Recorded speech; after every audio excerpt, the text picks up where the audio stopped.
Hey everybody, how's it going? This is Jake. I just wanted to give you guys a little bit of a behind the scenes look at things. Considering I'm doing nonfiction days, I wanted to give you a little bit of a unedited insight into how I come up with my ideas for my intros, and just give you a little bit of a peek behind the scenes. Real talk, not all this crazy wacky stuff. So without further ado, take a look. Man, I'm having such a hard time with coming up with this good skit for nonfiction days. I'm drawing a blank. What am I gonna do? Oh, I know. Hey, future Jake.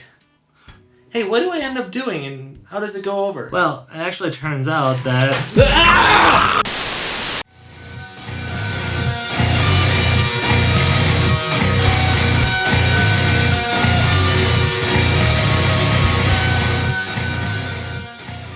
Hello everyone, welcome back to the channel. My name is Jake, this channel is called Jake of All Trades, and today I'm finally getting around to the nonfiction days, and this feels like one I should have gotten to a long time ago, but considering that someone, I forget who it was, someone in the comments was saying that I've gone through a very unusual Band-Maid journey so far, because you guys really push up some of the other ones that some people in the comments have said, oh, I forgot about that song. Like someone said that they had forgotten about Key, or with Beauty and the Beast, that one was like a kind of more of the not a bottom of the in terms of quality, but just kind of like a song that's usually like saved for a lot later when you're further down the rabbit hole sort of thing. And so like I've had a fairly unusual Band-Maid journey so far, but you know what, it's been fantastic and I've been enjoying it. It's brought out my creativity. It's really given me a lot to look forward to during the week, and a lot of laughter as I read your comments, so I appreciate it. Technically, now last week I said that Nonfiction Days technically won out because of last minute BM for Life votes. Like he literally commented about less than 24 hours before that video was supposed to go live, and I was already far into my my production of Key, so there was no way that I was going to be able to turn that around on a dime. So Nonfiction Days technically won out, at least according to what I could see. Now, I did notice Curtis R. Robles was saying that I missed some of his votes, and if I did, I apologize. I followed what the notifications told me, and I picked up the ones that I saw from the notifications.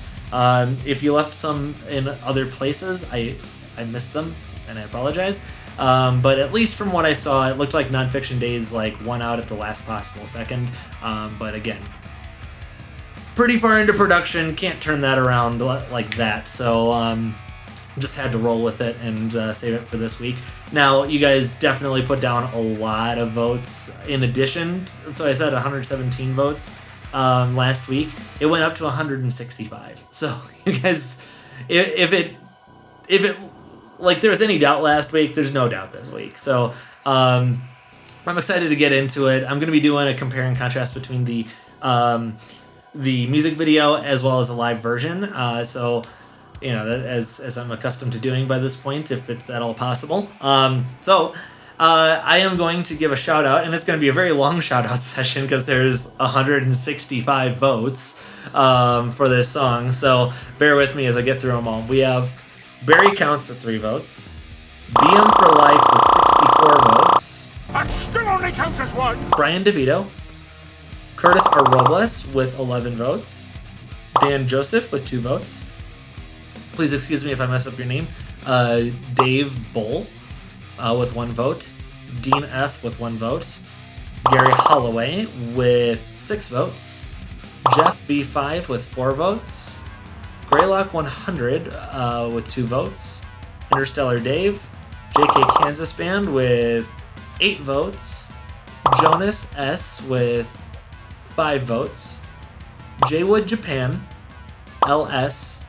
Mikoto, Parker with 18 votes, Farron with 3 votes, 3 Sand Crabs, 2 Snow Dogs, let's see, Physics with 21 votes, Tom Clark with 2 votes, Ultra HD7 with 2 votes, Vegeta Rabbit, and Zach116 with 2 votes.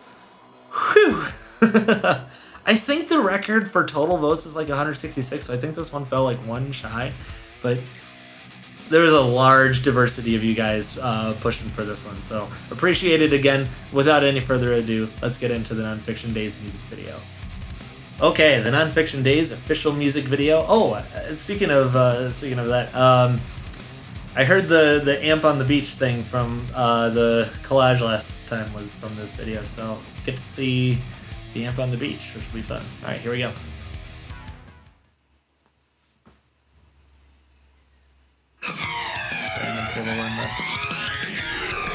Swoopy effect.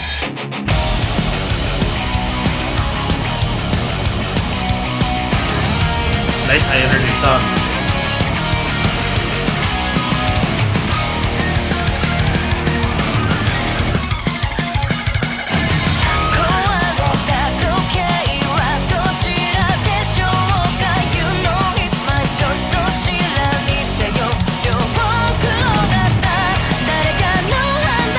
Love the heaviness.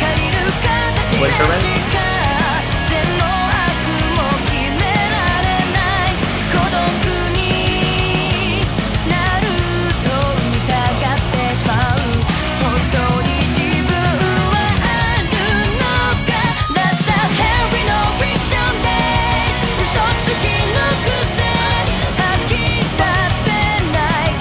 Sounds lower tuned than most songs.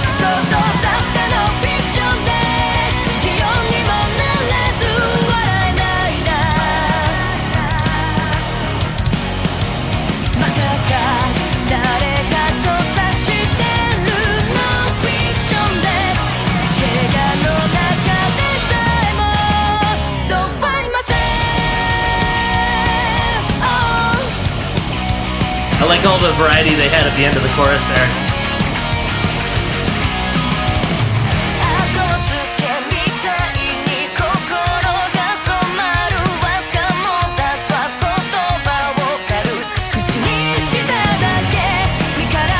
Oh, that was cozy.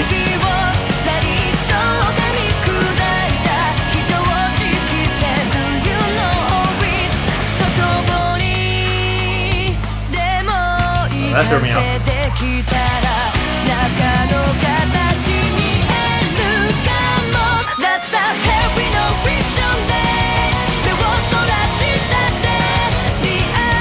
Oh, I love these effects.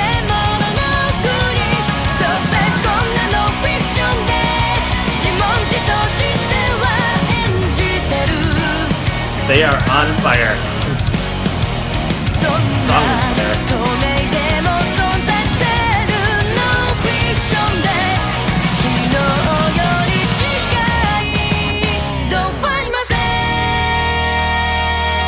Oh, I thought that was gonna go into something really heavy there.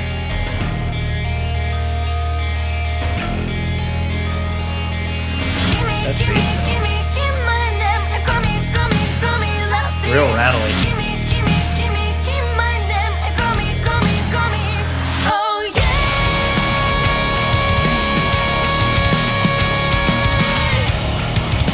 Ooh.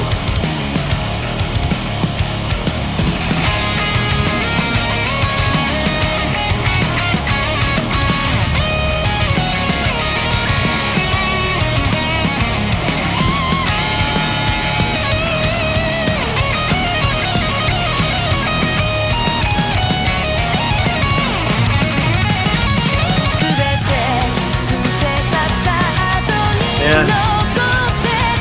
For a second, I thought she wasn't gonna rip one, but she did.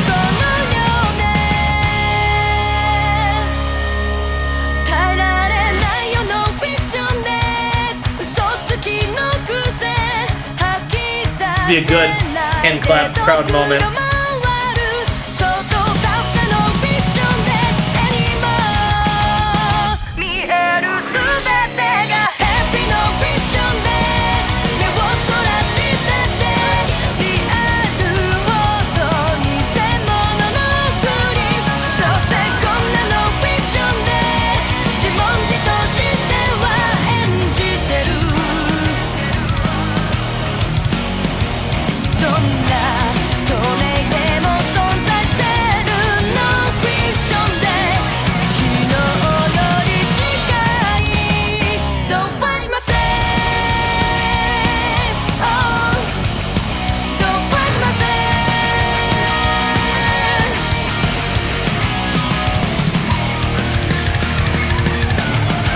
Ooh, there's more.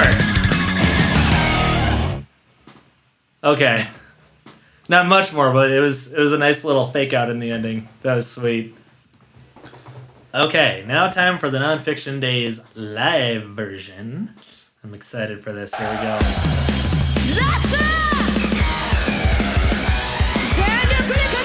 Oh, you even got the Snoopy effect in live too.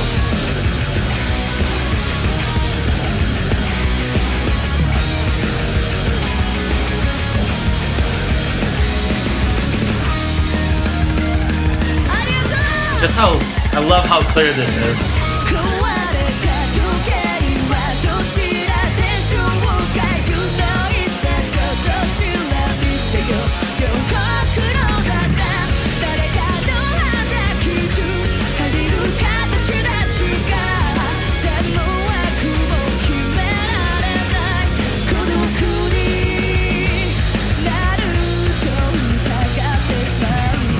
One thing I like about live versions, you can hear Konami here and Miku here.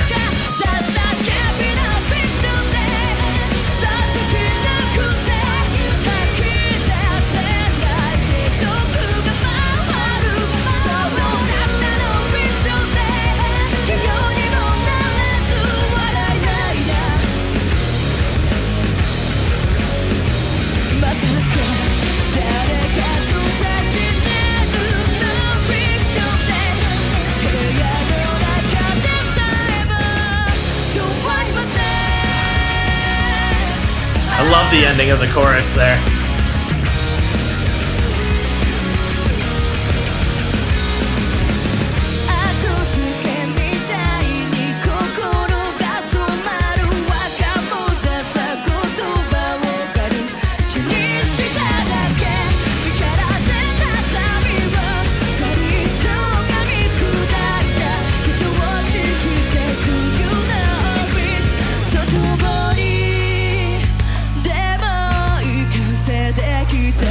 Oh, they're doing the clapping here.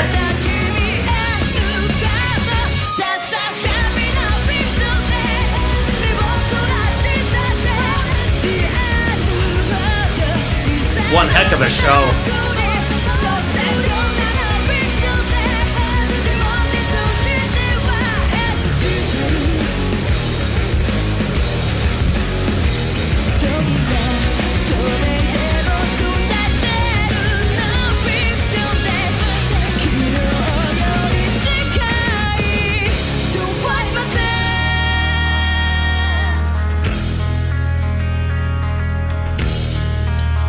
Still love Misa's bass tone there. It's this nice, full, but rattly sound.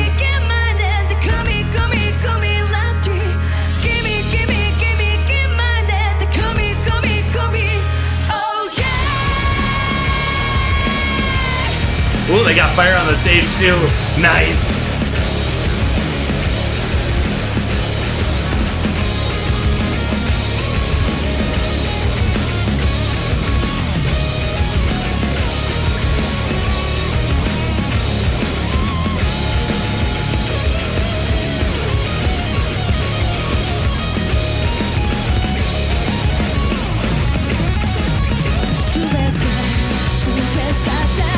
Just love how high powered that bridge is.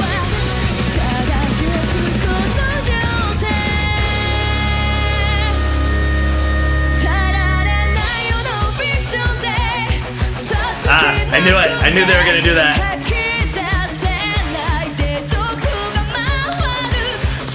A little chromatic drop there.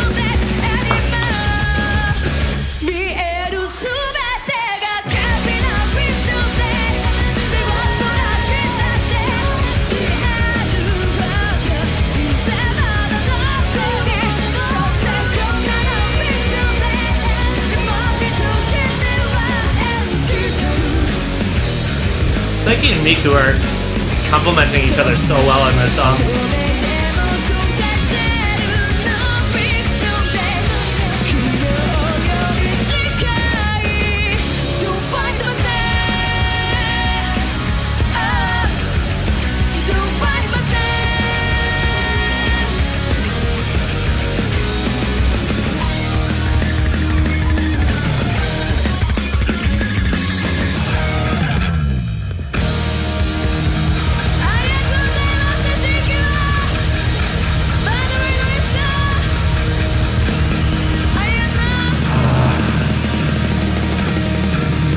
What a way to finish off the concert. That is sweet.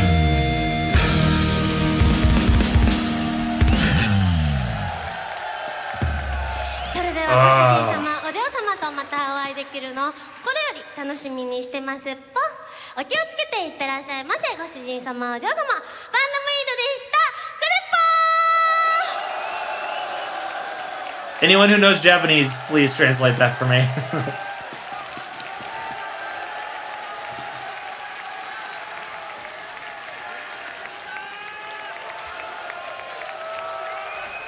I think that's the end of the concert. Yep. Oh, man. Too bad I didn't know that they existed back in 2017. That would have been a heck of a show to be at. Okay, so I've listened to the song twice now, both live and music video version. I've listened to each version twice now, and I've actually started listening through the intro and the first verse as my third listen through. And I'm going to break this up into sections so I can kind of give as detailed of an analysis as I can do. So right from the get-go, the only real difference I've noticed so far was like Akane kind of setting the pace and the tempo, whereas, you know, right in the music video version, it's just straight to the point, guitar and drums together. And so I was initially surprised that in the live version they kept the phasing on the guitar, but I don't know why that should have surprised me so much. I guess I was thinking, you know, in terms of recording, they had some like automation on the EQ, kind of like they hit band limited it and then kind of like maybe have it sweep a little bit, or just straight up go to full on, you know, unband limited. But you know, they have phase pedals for that, so I don't know why I was so surprised. I don't know. I guess I just don't use the phase pedal that much, and actually, I don't own a phase pedal, so I haven't really had to use it that much. Even when I did have access to like a phase effect on an old amp of mine, I didn't really use that effect that much. So it really just kind of threw me off at first. But when I thought about it, like, it's not that weird. So anyway, but such a high energy intro, and it was. And I was thinking to myself, this is a very heavy sounding song. Like, it's heavier than a lot of other Band-Maid songs. Because I was thinking that, you know, it sounded like Band-Maid oftentimes plays in either standard or drop D, but this one sounded heavier than those. And when I was messing around on my guitar a little bit back there and kind of playing with the tuning, and just tried to get the general chord progression so I could figure out, like, what's this tuned in, and is this dropped like I think it is, and it is in drop C sharp or D flat, depending on which you prefer. Same thing anyway. And so I'm like, oh, so that definitely, you know, contributes to the heaviness, because you can make drop D sound heavy, but I think it takes a lot more nuance and a lot more creativity to really make that sound a lot heavier. Because, you know, it sounds kind of like a light sort of tuning, just from my perspective anyway. That being said, I have heard songs that are in drop D that are very heavy, but again, it seems to take a lot more effort. Whereas like when you drop tune it, even to drop C sharp or drop C, drop B, or lower, like it just naturally feels heavier in those lower tunings, whereas drop D not so much. So I kind of like immediately perceived this does not sound like drop D. So that was that was nice. And then one of the things too about the guitar that I liked is that that kind of sort of riff. It just sounds like deep and full, and I love that sort of tone that they used. And between the live version and the studio version, maybe it was just the way the volume levels were set, but it sounds a lot more full and fat on the live version than the studio version. But then again, maybe I just wasn't cranking the volume enough on the studio version. But anyway, I'm a little afraid to just like crank it on the studio version and forget that I did that I cranked it for that, and then go back to the live version and blow out my ears. So, any hooser. So I love the high energy of the intro, and then when it gets into the verse, you have this kind of scale back where Miku drops out on the guitar, but provides a nice harmony with Psyche, and then but you have Konami still going like this staccato-ish sort of riff, and then in the second half of the verse they change the pace. Well, not the pacing, but the kind of from the staccato kind of like scaled back sort of feel to this full-on like fleshed out chords held out sort of thing, and it kind of goes from like this limited. Even the vocals in the first half of the verse were a little bit band limited, and then it like kind of just opens up into this second part of the verse, and then the pre-chorus does a really good job of building into that really explosive chorus. And it also the explosiveness of the chorus certainly is helped out by the fact that there are literal explosions in both the live version and the studio music video. So I thought that was like a really nice touch as well. So getting into the chorus now, or more into the chorus, because I sort of touched on it in the previous section here. So it explodes right from the get-go. And it's very catchy. The beginning melody is like a really it just is an earworm right from the get-go. So that's like a really good melodic choice. Just to get you hooked, as if the beginning part of the song didn't hook you already. This, like, the chorus is super important. So like the way that she just kind of Psyche comes in with that melody just is like gets that stuck in your head. And I liked Miku's fills. So you have this call and response between Psyche and Miku. Sort of, and that's a really nice way to like fill out the lines, because like if you have like this long drawn out note, you kind of have like this sort of empty space, even though it's not really empty. Like your attention span can really quickly go, okay, like I've heard the line, but now there's this space. But then hearing the line again is like, okay, it's nice to hear, and it's nice to hear it with a different voice, and even like a little bit of different EQ on the vocal. Kind of drives, draws you in, so to speak. And then one thing that I liked too that really made this chorus unique was like you had that kind of long, like full chords, like not too much like staccato or like punches in. It's just kind of like a full on sort of thing. But then it like really changes it up in the second half, where there's like this break in the vocals and kind of this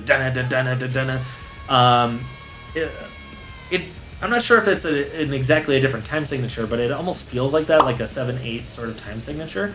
But I might be wrong about that. I haven't seen the sheet music, and I'll have to look into it at some point.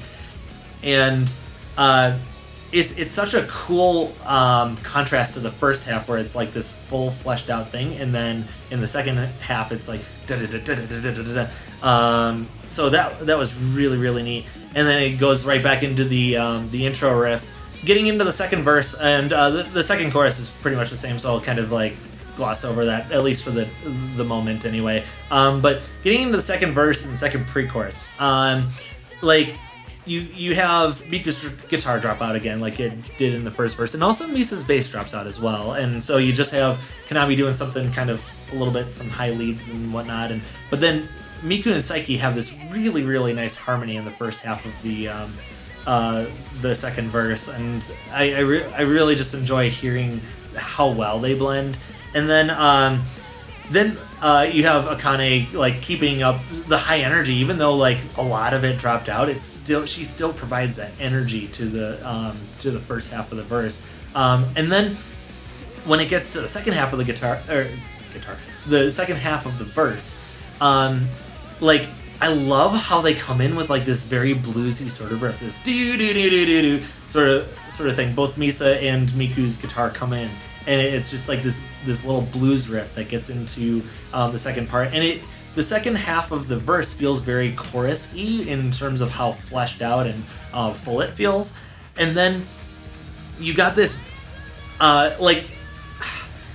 I love how they divert your expectations, because it gets into this full kind of high energy second half of the verse, and then it like really dials back in going into like almost everything drops out for the first part of the pre-chorus. And it's like, okay, like I thought this was gonna go straight into high energy second half of the verse to high energy chorus, but there's a break, and that was really neat. And then it builds right back up into the second chorus, which is a really neat structural choice and way to just grab your attention and get into the like the full build-up. So it's like this roller coaster sort of thing, which is just a really brilliant artistic choice. So then, like I said, the second chorus is pretty much identical to the first chorus, and then they divert your expectations again by just dropping out almost entirely again.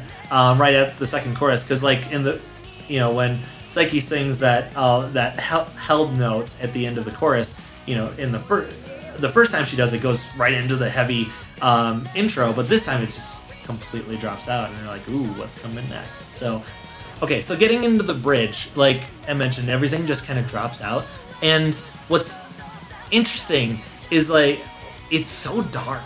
Like Konami's guitar where she's like doing the individual picking like arpeggios and stuff, like it's so dark feeling, and the chord progression just seems like very chromatic, like do like, and Misa's bass feels so crunchy.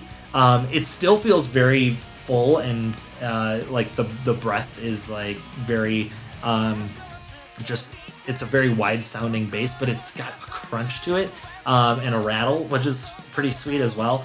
And like it's this calm before the storm sort of thing, and then it just explodes again back into a guitar solo. Like, well, you got a riff, like a heavy riff before the guitar solo kind of comes in. And at first, when I was first listening to it, I'm like, oh man, it doesn't sound like we're getting the full like crazy Konami shredding. It's kind of sounded like these octave sort of things, which fits well with the song for sure. But it was like, oh no, we're not gonna get the shredding, are we? But then it goes to double time in the second half of that solo section, and Konami just like, it almost sounded like she was gonna do a dive bomb for a second, where she's like, wow, like it almost sounded like she was gonna like whammy it down or something, like wow, and then kind of do her shredding, which, I'm not gonna lie, I was a little bit disappointed she didn't whammy that, but it was still a really good solo, and I was pretty happy when she started shredding there. It's like, okay, there's the Konami that I'm used to. So, really satisfied for the most part with that solo, and just I love the heavy driving nature of the background as well. So, getting into the final chorus and the rest of the song here. Coming out of the guitar solo and whatnot, they still kept the energy driving, like after Konami finished the solo, but they still managed to scale it back just enough. Not like a complete drop off, but just a slight dial back, so it still had like another way to build back up. And it kind of did a great job, like with the snares and stuff, that really kind of building that back up. And then again, like you're building it back up and they scale it back all of a sudden. And like I knew when I was first listening to this on the music video, this would be a perfect like crowd, clapping section. And so it was a really cool twist on the chorus, because instead of it being the full chords being strummed sort of thing, it was like this palm muted section on the guitar. And another cool variation that I noticed was like the way that Konami was kind of like doing this chromatic descent in the chord progression, instead of just like the dun dun dun dun sort of thing. It was like dun dun dun dun. So I like how they throw in like this little chromatic descents or ascents. Like it's really neat when they do that. And then you had this again build up into the final chorus again, and I love all the different complexities and nuances and the way they got so creative with that chorus. You know, the chorus 2.0, I guess you could say. And then you know, you had the chorus again, and it goes into the finally getting into that little bit of an outro. You had the like this kind of scale back with like this phasey guitar where it's like like it almost made it sound like it was going to like completely go off into another realm, but it just ended off with the you know, like it was just another like quick bait and switch where it's like you think it's gonna lead into something entirely different, and then but it still kind of builds up to like a final just smashing end to the song. And of course live, like you get to do some of that extra like kind of going crazy on the drums, and Misa doing like some bass you know, scales and stuff, and you know, the final like jump and like I love that ending. It was a great way to end the show. Like it would be so fun to see that at the end of the show. It was so good. So that is my breakdown and analysis of Nonfiction Days and my compare and contrast. There wasn't a lot of differences, except, you know, like I said, the live version kind of just feeling a little fatter. I did crank the volume on the music video version, and it just didn't quite feel as full as the live version. So yeah, I really loved it. Thank you guys for continuing to stay on me on this one. If you haven't already, like the video, subscribe to the channel, turn on all notifications so that you don't miss anything going forward. Leave a vote in the comments below what song you'd like to see me do next from Band-Maid, or if there's another band you'd like to see me do. Drop that in the comments and I will give you a shout out when I do that. If you have any suggestions for guitar covers or vocal covers, leave those in the comments as well, and I'll give you a shout out when I do that. Thank you to BM for Life for supporting me on Patreon. I really, really appreciate it. That is it for today. Enjoy the rest of your day. God bless you, and rock on.